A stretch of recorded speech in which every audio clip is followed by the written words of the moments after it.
వాక్యం చదువుకుందాము. రాజులు 2వ గ్రంథము 5వ అధ్యాయము 2వ వచనాన్ని చదువుకుందాము.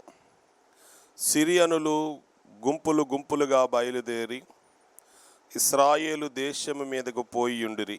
వారచ్చట నుండి ఒక చిన్నదాని చెరగుని తేగ, అది నయమాను భార్యకు పరిచారము చేయుచుండెను. దేవుడు తన పరిశుద్ధ వాక్యము దీవించునుగాక. ఆమేన్. ప్రార్థన చేసుకుందాము. ప్రేమా స్వరూపువైన మా తండ్రి, మహిమోన్నతుడవైన దేవ, సర్వకృపానిధివైన తండ్రి, నీ వాక్య ధ్యానాన్ని కొనసాగించుటకు వీలు కలిగించిన తండ్రి, మీకు వందనాలు, స్తోత్రాలు. చదవబడిన వాక్యములో నుండి కొన్ని నిమిషములని దాసుడు మాట్లాడుతుండగా అవసరమైన ఆత్మీయ నడిపింపు అనుగ్రహించుమని, ఈ బోధ అనేక మందికి ఆశీర్వాదకరంగా ఉండునట్లు దీవించుమని యేసుక్రీస్తు పరిశుద్ధ నామమున అడుగుచున్నాము తండ్రి. ఆమేన్. ప్రభునందు ప్రియులైన దేవుని పిల్లలారా, మన ప్రియ ప్రభువును మన రక్షకుడైన యేసుక్రీస్తు వారి ప్రశస్త నామమున కృపయు సమాధానమును మీకందరికీ కలుగునుగాక. ఆమేన్. మరణాత. మంచిది. మరొక పర్యాయము ఇలాగున్న దేవుని వాక్యమును గూర్చి ధ్యానము చేయడానికి ప్రభు మనకిచ్చిన తరుణమును బట్టి ప్రభువును స్తుతిస్తూ వినుచున్న మిమ్మును బట్టి ఆనందిస్తున్నాను. ఈరోజు వాక్య ధ్యానాంశము ఇజ్రాయేలు దేశపు చిన్నది, అంటే ఇజ్రాయేలు దేశపు బాలికలో ఉన్న 7 అమూల్యమైన లక్షణాలని మనం ధ్యానం చేసుకుందాం. ప్రియులారా, రాజులు 2వ గ్రంథం 5వ అధ్యాయములో ఒక సందర్భం మీరు బాగా ఎరుగుదురు. సిరియా దేశానికి ఒక రాజు ఉన్నారు. ఆ రాజు గారికి నయమాను అనే ఒక సైన్యాధిపతి ఉన్నాడు. నయమాను అనే ఒక సైన్యాధిపతి ఉన్నాడు. అతని చేత యెహోవాయే సిరియా దేశమునకు జయము కలుగజేసి ఉన్నాడని వాక్య గ్రంథంలో వ్రాయబడి ఉంది. ఆ నయమాను ఎలాంటి వాడంటే యజమాను దృష్టికి గనుడై దయ పొందిన వాడాయను. అతడు మహాపరాక్రమశాలి అయి ఉండెను, కానీ అతడు కుష్ఠరోగి. ప్రియులారా, యజమాను దృష్టికి దయ పొందినవాడు పరాక్రమశాలి కాదు, మహాపరాక్రమశాలి. ఇంత పరాక్రమశాలి అయినప్పటికీ ఒక బలహీనత ఉంది, కుష్ఠరోగం. చాలా విచారం కదూ. పూర్వకాలం కుష్ఠరోగుల్ని ఊరి బయట ఉంచేవారు, ఎవరు వారిని చేరనిచ్చేవారు కాదు. యేసు ప్రభు వారి కాలంలో కూడా కుష్ఠరోగుల్ని సమీపానికి రానివ్వకుండా రాళ్లతో కొడుతూ, కర్రలతో కొడుతూ తన్నుతుండేవారు. యేసు ప్రభు వారిని వారు బతిమలాడినప్పుడు వారి కుష్ఠరోగాన్ని బాగు చేసిన సందర్భాన్ని మనం చూస్తాం. కుష్ఠరోగిని ఎవరు ఇష్టపడరు. ప్రియులారా, ఇంత పరాక్రమశాలి అయి మహాజయము పొందినవాడైనప్పటికీ కుష్ఠరోగి అయి ఉన్నాడు. వీళ్ళు గుంపులు గుంపులుగా సిరియా దేశము నుండి ఇజ్రాయేలు దేశమునకు యుద్ధమునకు వెళ్ళి యుద్ధము చేసి తిరిగి వస్తూ ఇజ్రాయేలు ప్రజలలో నుండి ఒక బాలికను, ఒక అమ్మాయిని తీసుకుని తేగా, ఆ బాలిక నయమాను గారి భార్యకు పరిచారము చేస్తూ ఉంది. ప్రియులారా, గమనించాలి, పరిచారము చేస్తూ ఉంది. అయితే బాలిక, నా రాజు నన్ను కాపాడగలేకపోయాడు అని చింతించలేదు. నా పెద్దలైన ఇశ్రాయేలీలు నన్ను కాపాడలేకపోయారు అని చింతించలేదు. నయమాను తేగ నయమాను ఇంట్లో పరిచర్య చేస్తుంది. నేను ఇక్కడికి తేవడటం ప్రభు చిత్తమేమో, ఇక్కడ ఉండడం దైవ చిత్తమేమో, ఇక్కడ ఉండడం వలన దేవునికి ఏ మహిమ రాబోతుందోనని ప్రభు చిత్తములో ఆమె పనిచేస్తూ ఉంది. అయితే ఆమె ఒకరోజు నయమాను గారిని గమనించినప్పుడు, బైక్ వస్త్రధారిగా ఉన్నప్పుడు చాలా ధీమాగా, హోందాగా, టీవీగా ఉండేవారు. తదుపరి కుష్ఠరోగి అని గమనించింది. ఆ కుష్ఠరోగం నుండి విడుదల పొందడానికి సిరియా దేశములోని ప్రముఖ వైద్యశాలలు, ఆరోగ్యాన్ని కలిగించే పద్ధతులన్నీ చూచారు, మేలు కలగలేదు. చివరికి వారి మత సాంప్రదాయములో కొన్ని పద్ధతులు అవలంబించారు, ప్రయోజనం లేకపోయింది. సమయం చూచి ఇజ్రాయేలు దేశం నుండి తేబడిన ఈ బాలిక యజమాని మేలు కోరి ఆయనకి మేలు కలిగే సలహా చెప్పాలని ఆలోచించింది. అది దేవుని గూర్చిన సలహా. యజమానురాలు ఆమె సంతోషంగా ఉన్నప్పుడు ఈమె అదును చూచి దేవుని మాట చెప్పాలి. లోకంలో మనం చెబుతూ ఉంటారు, అదును చూచి వంటలు వండేటప్పుడు సరుకులు వేయాలి, పదును చూచి భూమిలో విత్తనం వేయాలి. అదును చూచి సరుకులు వేసినప్పుడు రుచికరమైన పదార్థం తయారవుతుంది. పదును చూచి భూమిలో విత్తనం వేసినప్పుడు చక్కగా మొలిసి ఎదిగి ఫలిస్తుంది.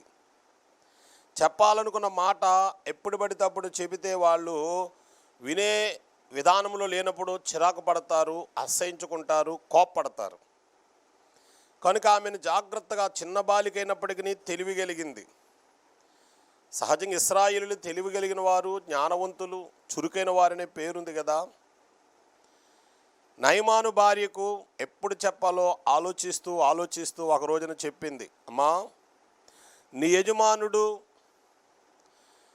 మన యజమాని అయిన నయమాను గారు కుష్ఠరోగి కదా, మీరెన్నో పద్ధతులు పాటించుంటారు. కానీ ఇజ్రాయేలు దేశం ఉన్న మా దేశంలో మాకు ఒక ప్రవక్త ఉన్నారు, ఆయన పేరు ఎలీషా గారు. ఆయన ఎలాంటి వారిని గురించి ప్రార్థన చేయగా దేవుడు స్వస్థపరుస్తాడు, బాగు చేస్తాడు, నేను ఎరుగుదును అని ధీమాగా చెప్పింది. ప్రియులారా, వెంటనే ఆమెకు కూడా నమ్మకం కలిగింది. కొరతలో, అవసరంలో, బాధలో ఉన్నప్పుడు చిన్న సలహా అయినప్పటికీ చాలా విలువగా స్వీకరిస్తారు. ఇజ్రాయేలు దేశమును గూర్చియు, ఆ ప్రజలను గూర్చియు, ఆ ప్రజలను నడిపించుచున్న దేవుని గూర్చి విన్నప్పుడు ఆమెకు నమ్మిక కలిగింది.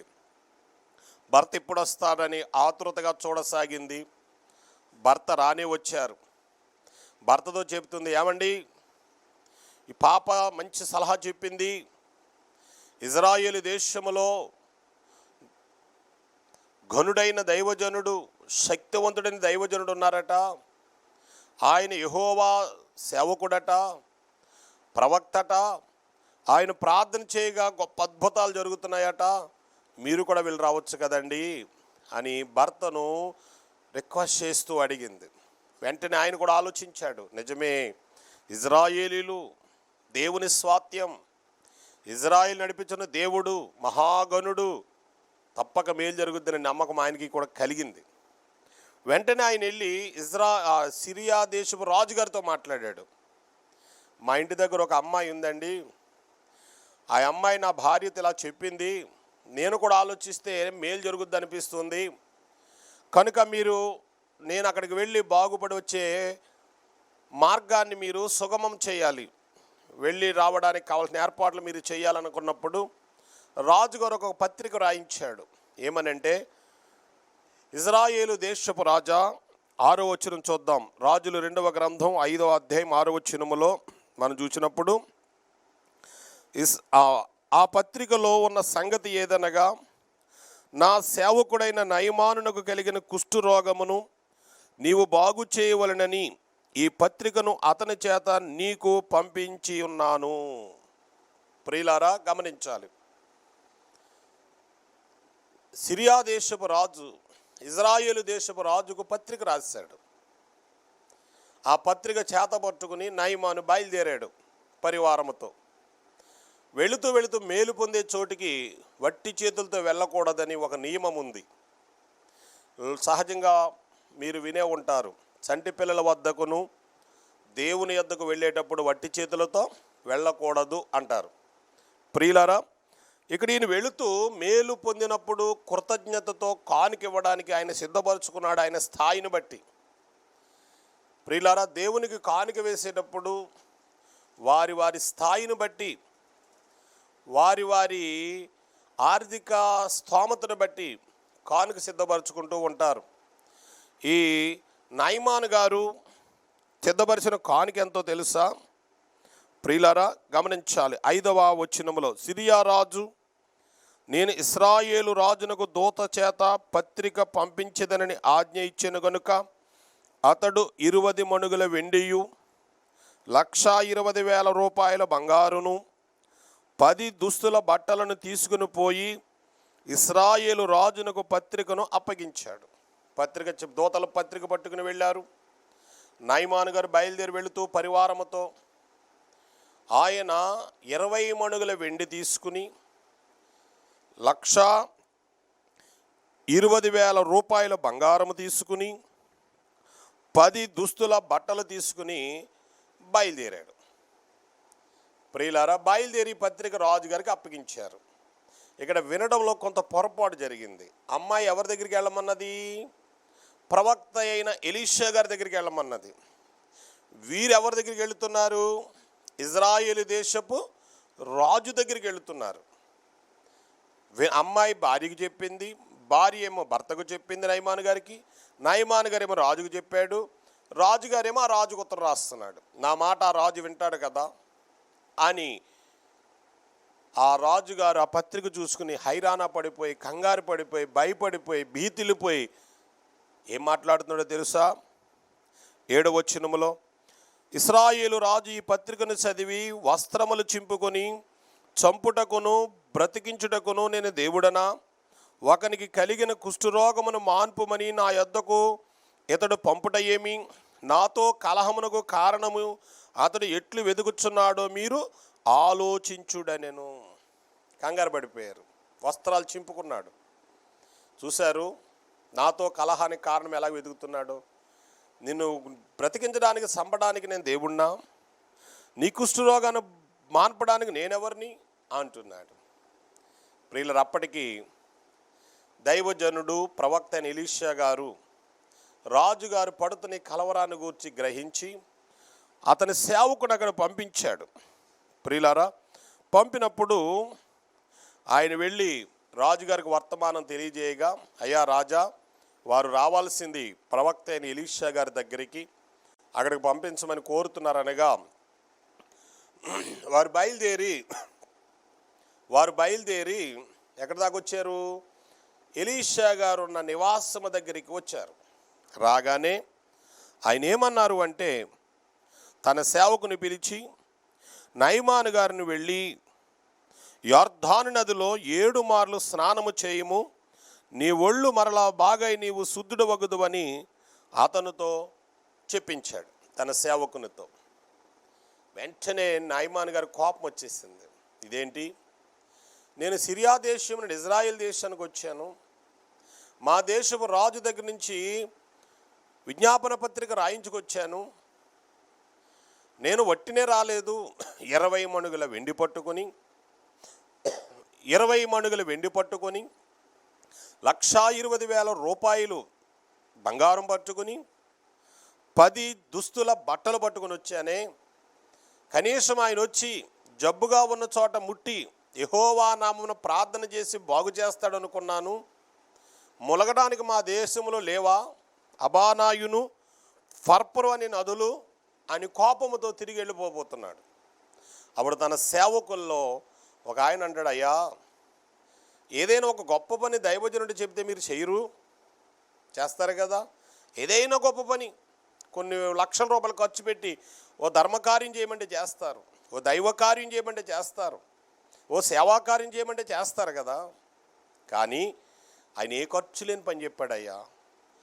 ప్రవక్తల మాటల్లో శక్తి ఉంటుందయ్యా, దయచేసి నీవు వచ్చి స్నానం చేస్తే మంచిది అని చెప్పగా మనసు మార్చుకుని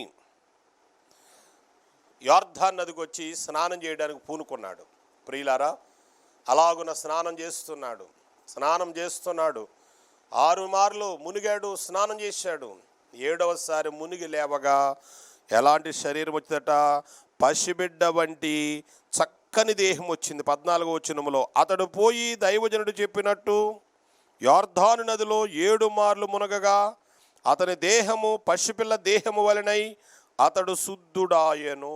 దేవునికి మహిమ కలుగునుగాక, ప్రభువుకు మహిమ కలుగునుగాక, దేవదేవుడు నిత్యము మహిమ పొందుచుండునుగాక. ఆమేన్. ప్రియులారా, 7 మార్లు మునిగాడు. గురువు మాట వింటే గుణపడతారు, ప్రవక్త మాట వింటే ఫలిస్తారు. దైవజనుల మాటలలో ఆశీర్వాదం, వారికి అభిషేకం ఉంది. వారి అభిషిక్తులు. ప్రవక్త అయినా ఆయన వలన దేవుడు ఎన్నో మహత్తర కార్యాలు చేశాడు. ప్రియ దేవుని పిల్లలారా, చక్కని ఆరోగ్యం సంపాదించుకున్నాడు. తన దేశంలో పోగొట్టుకొనలేని జబ్బును వైద్యము ద్వారా, ఇతరత్ర పద్ధతుల ద్వారా పోగొట్టుకోలేని జబ్బును ఇజ్రాయేలు దేశం వచ్చే ప్రవక్త ఎలీషా గారి ద్వారా మాట పలకగా బాగుపడ్డాడు. ఇక్కడ విషయం మీరు గమనించాలి. ప్రవక్త మాటలో ఉన్నదా, యోర్దాను నదిలో ఉన్నదా? యోర్దాను నదిలో ఉంటే వెళ్ళినోళ్ళల్లా బాగుపడుతుంటారు. ప్రవక్త మాటలోనే శక్తి ఉన్నది. ప్రియ దేవుని పిల్లలారా, గమనించాలి. ప్రవక్త మాటలలో శక్తి ఉన్నది. ప్రియ దేవుని పిల్లలారా, గమనించాలి. ప్రవక్త మాటలలో శక్తి ఉన్నది. ఆ శక్తితో దేవుడు మేలు కలిగించాడు. సరే, ఇప్పుడు మనం చూస్తే ఆయన వెళ్ళి దైవం దగ్గరికి, నేను తెచ్చిన కానుక ఇదిగనంటే వద్దు అని తిరస్కరించాడు. ఒక రిక్వెస్ట్ చేశాడు. కొంత మట్టి తీసుకెళ్ళడానికి 2 కంచరగాడిదలు మోయుపాటు మన్ను నీ దాసుడిని నాకు ఇప్పించకూడదని బ్రతిమలాడినప్పుడు తీసుకెళ్ళమనగా అది తీసుకుని వెళుతున్నాడు. ప్రియులారా, గమనించాలి. ఇప్పుడు నేరుగా నేను మీతో మాట్లాడుతున్న విషయం ఏంటంటే, ఈ ఇశ్రాయేలు దేశపు చిన్నది అనబడిన ఈ బాలికలో 7 అమూల్యమైన లక్షణాలు ఉన్నాయి. వాటిని ధ్యానం చేసుకుందాం. 1, చెరగొని తేబడిన చిన్నది. ప్రియులారా, 5వ అధ్యాయం 2వ వచనములో మనం చూచాం. చెరగొని తేబడింది అంటే సిరియా దేశం నుండి ఇజ్రాయేలు దేశానికి యుద్ధానికి వెళ్ళి తిరిగి వస్తూ చెరగొని పట్టుకొచ్చేసారు. చెరగొని తేబడింది. ఎక్కడికి వచ్చింది? సిరియా దేశానికి వచ్చింది. నయమాను గారి ఇంట్లో పరిచర్య చేస్తుంది. చెరగొని తేబడిన చిన్నది నిష్ఠూరపడలేదు, ఎవరిని నిందించలేదు. ఇది దైవ చిత్తమేమని అనుకుని నయమాను భార్యకు పరిచర్య చేస్తుంది. ప్రియులారా, గమనించాలి. ఎవరినైనా ఒక దగ్గర నుంచి మరొక దగ్గరికి తీసుకుని వెళితే అక్కడ హ్యాపీగా ఉండలేరు, సంతోషంగా ఉండలేరు. అక్కడ పని చేయడానికి మనసు సహకరించదు, అనారోగ్యం పాలవుతుంటారు కూడా. కానీ ఈమె దేవుని ఆత్మచేత నింపబడిన బాలిక గనుక పరిచర్య చేస్తుంది, చక్కగా పరిచర్య చేస్తుంది. పరిచర్య చేయడం కూడా ఒక భాగ్యం. యేసు ప్రభువు వారు కూడా అన్నారు, పరిచర్య చేయడానికే వచ్చాను కానీ నేను పరిచర్య చేయించుకోవడానికి రాలేదు అన్నారు. దేవుని పిల్లలు మంచి పని చేతనైన మంచి పనులు చెయ్యాలి. పరిచర్య చేస్తుంది. 3వది, ధైర్యము కలిగిన చిన్నది. ధైర్యము కలిగింది. ప్రియులారా, దేవుని ఆత్మచేత నింపబడిన వారు ధైర్యవంతులే.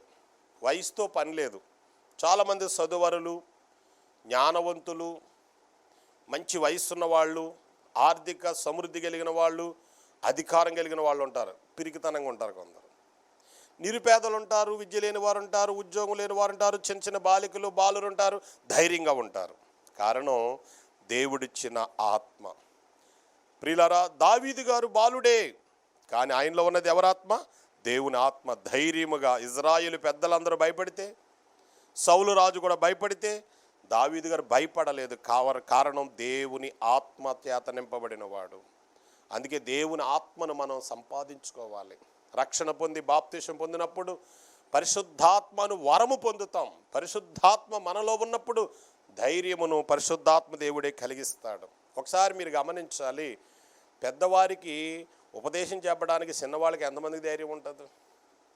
మోషే గారిని బాలుడుగా ఉన్నప్పుడు నైలు నదిలో జమ్ముపెట్టులో అలంకరించబడిన తొట్టిలో ఉంచినప్పుడు మోషే గారు అక్క దూరం నుండి చూస్తూ ఆ రాజకుమార్తె ఆ సమీపానికి వచ్చినప్పుడు పరుగున వెళ్ళి ఆ మోషే గారిని గురించి మాట్లాడి తల్లిని తీసుకొచ్చి అప్పగించింది. ఎంత ధైర్యం వహించింది అంటే, రాకుమార్తెతో మాట్లాడాలంటే ఓ సామాన్యుల సమీపానికి వెళ్ళడానికి అవకాశం ఉండద్దు, రానివ్వరు కూడా. ఈరోజు ఘనవంతులు ఉంటారు, మరి కొంచెం స్థితిలో గొప్పగా ఉన్న వాళ్ళు ఉంటారు. గేటు దగ్గర వాచ్మెన్ ఆడతారు, అందరినీ ఎవరు పడితే వారి లోపలికి రానివ్వట్లేదు కదా, చూస్తున్నాం. అలాగే ధైర్యం వహించి ఆనాడు మోషే గారు అక్క ధైర్యం వహించి గొప్ప కార్యానికి పూనుకుంది. ఇక్కడ సిరియా దేశములో ఉన్న ఇజ్రాయేల్ దేశ బాలిక ధైర్యం కలిగింది. ఒక చిన్న సంఘటన మీకు జ్ఞాపకం చేస్తాను. ఒకసారి ఒక గ్రామంలో ఒక సేవకుడు ఉన్నాడు. ప్రార్థన చేసుకుని సేవార్థమే వెళదామని గదిలోకి వెళ్ళి ప్రార్థన చేసుకుంటున్నాడు. ప్రభు ఆయనతో మాట్లాడుతున్నాడు, నా దాసుడా, నీ వెళ్ళాల్సింది నువ్వు అనుకున్న చోటు కాదు, మీ ఊర్లోనే పలానా వీధిలో పలానా ఇంటి యజమానికి వాక్యం చెప్పిరా అన్నాడు. అయ్యో ప్రభువా, నేను పుట్టింది మొదలు ఇప్పటి వరకు వారి ఈదిలోకి వెళ్ళలేదు, ఆ ఏరియాలోకి వెళ్ళలేదు. వారు బాగా మంచి సామంతులు, డబ్బున్న పెద్దవాళ్ళు, అక్కడికి వెళితే ఇంకేమైనా ఉందా అని భయపడ్డాడు. నేను చెప్తున్నాను వెళ్ళన్నాడు. ప్రభు చెప్పాడు, వెళ్ళాడు. ఆ వీధి వెతుక్కున్నాడు, వెళ్ళాడు. ఆ ఇంటికి వెళ్ళాడు. నెమ్మదిగా మెట్లెక్కి ఆ డోర్ని తట్టాడు. టక్ టక్ అని తట్టాడు. లోపల పెద్ద బల్ల మీద డబ్బు కట్టలేసుకుని లెక్క పెట్టుకుంటున్నాడట ఆయన. మంచి ముమ్మరంగా పనిలో ఉన్నాడు. ఆఫ్ చేసి వచ్చి తలుపు తీశాడు. ఎవరు నువ్వు? అయ్యా, నేను ఒక దేవుని సేవకుణ్ణండి, మీతో మాట్లాడమని ప్రభువు నన్ను పంపించాడండి అని బైబిల్ చేత పట్టుకుని సాధారణ వస్త్రధారిగా కనబడ్డాడు. నా కాళ్ళు లేదు, ఎవరికైనా చెప్పుకోపో అన్నాడు. అప్సెట్ అయ్యాడు. మానసికంగా నలిగి ఇంటికి వచ్చి మోకాళ్ళు వేసి ప్రార్థన చేసుకుని ఊరుకున్నాడు. మరుసటి రోజున మరలా సేవార్థం వెళ్ళడానికి ప్రార్థన చేసుకుంటుంటే ప్రభు మరలా అంటున్నాడు, నిన్న వెళ్ళావే, ఆ ఇంటికి వెళ్ళి ప్రార్థన చెయ్యి అంటున్నాడు. ప్రభువా, నేను వెళ్ళాను కదా, ఎలా మాట్లాడాడో చూసావు కదా అన్నప్పుడు మరలా వెళ్ళు అన్నాడు. మరలా వెళ్ళి తలుపు తట్టాడు. నిన్నే పనిలో ఉన్నాడు, ఈరోజు అదే పనిలో ఉన్నాడు. లేచి వచ్చాడు. అయ్యా, ప్రభు నీతో మాట్లాడమని నన్ను ప్రేరేపిస్తున్నాడు, నీతో సంభాషించమని ప్రభువు నన్ను నడిపించాడు. అయ్యా, కొన్ని నిమిషాల సమయం ఇవ్వండి అయ్యా అంటే కోప్పడి, నిన్న చెప్పాను, బుద్ధి జ్ఞానం లేదా అని దురుసుగా మాట్లాడాడు. మానసికంగా నలిగిపోతూ కృంగిపోయి ఏడుస్తూ ఇంటికి వచ్చేసి ప్రార్థన చేసి పండుకున్నాడు. 3వ రోజు ప్రార్థన చేసుకుంటున్నాడు. ప్రభువు మాట్లాడుతున్నాడు, నిన్న వెళ్ళిన ఇంటికి మరలా వెళ్ళి అంటున్నాడు. అయ్యా, 2 పర్యాయం వెళ్ళానయ్యా, నిందించాడయ్యా, హేళన చేశాడయ్యా, నన్ను చాలా బాధ పెట్టాడయ్యా, నన్ను ఎలాంటి మాటలు మాట్లాడో చూసావు కదయ్యా అన్నప్పుడు లేదు వెళ్ళు అన్నాడు. మరలా వెళ్ళి తలుపు తట్టాడు. వచ్చాడు. ఇష్టానుసారంగా దూషించడమే కాకుండా కాళ్ళతో తన్నాడట. పడిపోయాడు. దులుపుకుని బైబిల్ పట్టుకుని ఇంటికి వచ్చేసి ప్రార్థన చేశాడు. ఇక నువ్వు వెళ్ళొద్దు అన్నాడు. మరుసటి రోజున మరో వ్యక్తిని దేవుడు పంపించాడు. నల్లగా లావుగా ఎత్తుగా తలుపు తట్టకుండా లోపలికి వెళ్ళి పక్కన నిలబడి భుజమే చేసి తట్టి రాపోదామందట. అదేంటో తెలుసా? మరణము. బోర్ల పడి చనిపోయాడు. అంటే 3 దినాల ముందు మరణం ఉందని ఎరిగిన దేవుడు తనకిష్టమైన సేవకుని పంపి సువార్త వినిపించాలని ప్రయత్నం చేశాడు. ఆ సువార్తకు ఆయన అవకాశము ఇవ్వలేదు. ఒకడు సర్వలోకమును సంపాదించుకుని ప్రాణము పోగొట్టుకుంటే ఏమి ప్రయోజనం? అయ్యా, సమస్తము సమకూర్చుకుంటున్నారు. జ్ఞానము కోసం విద్య, బ్రతకడం కోసం ధనము, జాబు అన్నీ సమకూర్చుకుంటున్నారు. కుటుంబాన్ని మంచిదే. యేసుక్రీస్తును సంపాదించండి. వెండి బంగారములు సంపాదించడం కంటే జ్ఞానము సంపాదించుట మేలు అని వాక్యం చెబుతోంది. ఈమె ధైర్యము కలిగిన చిన్నది. దేవుని సేవకుడు సహజంగా పిరికివాడు, ఆత్మచేత నింపబడ్డాడు కనుక ధైర్యంగా వాక్యం చెప్పడానికి వెళ్ళాడు. ప్రియులారా, చిన్న బాలిక కూడా సువార్త చెప్పబోతుంది. నయమాను గారి భార్యకు సమయం చూచింది, చక్కగా మాట్లాడింది. అమ్మా, ఇదిగో నీ యజమానుడు, నా యజమానుడే నయమాను గారికి కలిగిన జబ్బు పోవాలంటే ఇజ్రాయేలు దేశానికి వెళ్ళాలి అని చెప్పినప్పుడు నమ్మకం కలిగింది. అంటే ఇజ్రాయేలు బాలికలో ఉన్న 3వ లక్షణం ధైర్యము కలిగిన చిన్నది. ధైర్యముతో ఆమె సువార్త చెప్పింది. ధైర్యముతో ప్రవక్తను గూర్చి సాక్ష్యం ఇచ్చింది. ప్రియ దేవుని పిల్లలారా, ఆమెలో ధైర్యం ఉంది. దేవుని మాట తేటగా చెప్పగలిగింది. 4వ మాట ఏంటంటే ప్రవక్తలో శక్తిని గుర్తించిన చిన్నది. ప్రవక్త ఎంత శక్తిమంతుడో, ఎంత ప్రార్థనాపరుడో, ఎంత ధ్యానపరుడో, ఎంత భక్తిపరుడో, ఎంత దేవునిపైన గురి కలిగిన వాడు, దేవుని చేత ఎలాగూ నడిపించబడుతున్నాడో గుర్తించిన చిన్నది. నేడు కాలములో దైవజనులతో మంచి సహవాసం చేస్తుంటారు. ఎప్పుడు కొందరిలో ఉన్న బలహీనత ఏంటంటే దైవజనుల్లో బలహీనతలు ఎదుగుతారు, లోట్లు ఎదుగుతుంటారు. కానీ మంచివారైతే దైవజనులలో ఉన్న మంచిని వెతుకుతారు. తేనెటీగ చూడండి, పుష్పాల మీద రాలుతుంది. తుమ్మెదలు చూడండి, పుష్పాల మీద రాలుతాయి, మకరందాన్ని తీసుకుని వెళతాయి, పువ్వును డ్యామేజ్ చేయవు. చీడ పురుగులు ఉంటాయి చూడండి, వాటికి మకరందంతో పని లేదు. ఏం చేస్తాయి? ఆ పుష్పాన్ని పాడు చేస్తాయి, అందున్న సౌందర్యాన్ని పాడు చేస్తాయి. ప్రియా దేవుని పిల్లలారా, వాక్యం వింటున్న వారలారా, తేనెటీగ వలె మీరు మకరందాన్ని స్వీకరిస్తున్నారా? చీడ పురుగుల వలె ఎదుటివారి గౌరవాన్ని, ఎదుటివారికి మంచి పేరును పాడు చేయవారై ఉన్నారా? ఒక్కసారి ఆలోచించాలి. బాలిక చిన్నదైనప్పటికీ దైవజనునిలో, ప్రవక్తలో ఉన్న శక్తిని గుర్తించిన చిన్నది. 5వదిగా చూస్తే ఇజ్రాయేలు దేశపు చిన్నది. ఇజ్రాయేలు దేశములో పెరిగిన బాలిక అంటే 5వ అధ్యాయం 4వ వచనంలో మనం చదువుతాం. నయమాను రాజునొద్దకు పోయి ఇశ్రాయేలు దేశపు చిన్నది చెప్పిన మాటలను అతనికి తెలియజేశాడు. ప్రియులారా, ఇజ్రాయేలు దేశపు చిన్నది చెప్పిన మాటలను తెలియజేశాడు. ఇజ్రాయేలు దేశపు చిన్నది. ఇజ్రాయేలు దేశం శక్తివంతమైన దేశం. ఇజ్రాయేలు ప్రజలు దేవుని స్వాత్యం. ఇజ్రాయేలు తెలివైన వారు, జ్ఞానవంతులు, చురుకైన వాళ్ళు. ప్రియ నిర్గమకాండలో చూస్తాం, హెబ్రీ స్త్రీలు చురుకైన వారు, మంత్రసాని వారు వద్దకు వెళ్ళక మునిపే వారు ప్రసవించి ఉంటారని చెప్పి మనం ధ్యానం చేస్తుంటాం. ఇశ్రాయేలు దేశపు చిన్నది. ఆత్మీయమైన సంఘములో ఆత్మీయంగా నడిపించబడుతున్న మంచి సహవాసములు పెరుగుతున్న వాళ్ళు, చిన్నప్పటి నుంచి సండే స్కూలు ద్వారా, చిన్న చిన్న కార్యక్రమాల ద్వారా, యూత్ మీటింగుల ద్వారా, స్త్రీల కోటాల ద్వారా, ఉజ్జీవ సభల ద్వారా ఎంతో ఆత్మీయంగా నడిపించబడతారు. నీ నడిపింపు ఎలా ఉన్నది? నువ్వు పెరుగుతున్న విధానం ఎలా ఉన్నది? పలానా సహవాసములు పెరిగారు అంటే అమ్మో భక్తిగా ఉంటారు, విశ్వాసంగా ఉంటారు అని చెబుతూ ఉంటారే. పలానా సహవాసం అంటే అబ్బో చాలా ప్రమాదం అంటుంటారే. నీవే సహవాసములో ఉన్న ఒకసారి ఆలోచించు. ఇజ్రాయేలు దేశము చిన్నది, శక్తివంతమైన మాట చిన్నది, ప్రభావం ఎక్కువ కలిగినట్లుగా మనం చూస్తున్నాం.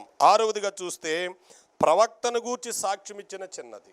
ప్రవక్తను గూర్చి సాక్ష్యం ఇచ్చింది, తెలిసిన విషయాన్ని దాయలేదు, సమయం వచ్చినప్పుడు సాక్ష్యం ఇచ్చింది, అద్భుతమైన మేలు యజమాని కలిగేటట్లు చేయగలిగింది.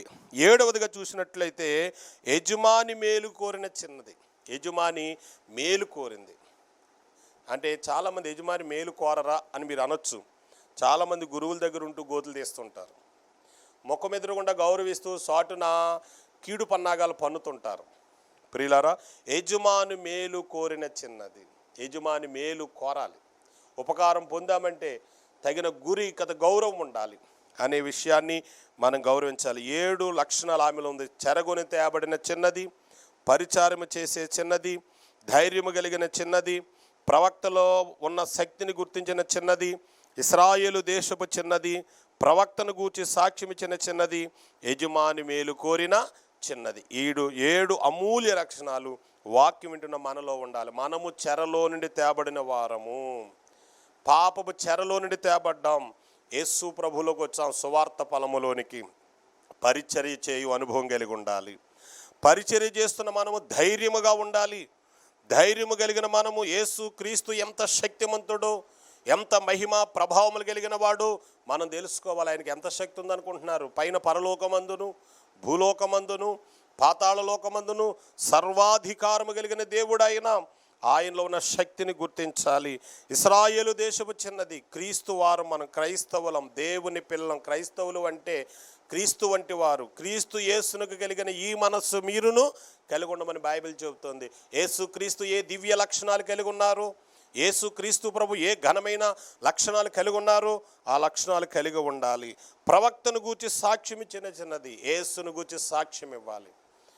యేసును గూర్చి యేసు ప్రభు వారు చెప్పారు, ఏం చెప్పారైనా? సర్వలోకమునికి వెళ్ళి సర్వ సృష్టికి సువార్త ప్రకటించమన్నాడు. యేసును గూర్చి సువార్త అనగా అర్థం ఏంటంటే యేసు క్రీస్తు జనన మరణ పునరుత్థానములను గూర్చిన వార్తయే సువార్త. యేసుక్రీస్తు జననం ఎందుకు జన్మించాల్సి వచ్చింది? పాప పంకిలమైన భూలోకంలోని ప్రజలను విడిపించి రక్షణ స్వాత్యాన్నిచ్చి ప్రభుతో సహవాసానుభవం కలిగిన వారిగా చేసి పరలోక రాజ్య వారసులుగా చేసడానికి వచ్చాడు ఆయన. యేసుక్రీస్తు జనన మరణ ఎందుకు చనిపోయాడు? నా పాపల నిమిత్తమై, నీ పాపల నిమిత్తమై, మనందరి పాపల నిమిత్తమై చనిపోయాడు ఆయన. మరణం, పునరుత్థానం. ఎందుకు లేచాడు? సంఘానికి పునరుత్థాన బలం ఇవ్వడానికి లేచాడు. లేచి వెళ్ళాడు. ఆయన మరలా వస్తానన్నాడు. వెళ్ళిన యేసు ప్రభువే మరలా తిరిగి రాబోతున్నాడు.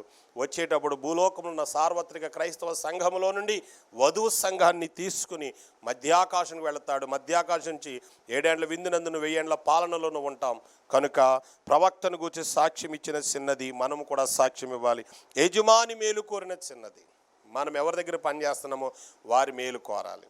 అలాగే దేవుని మేలు కోరి ప్రభువు చెప్పిన మాటలు మనం వింటూ ఆయనకు లోబడుతూ ఉండాలి.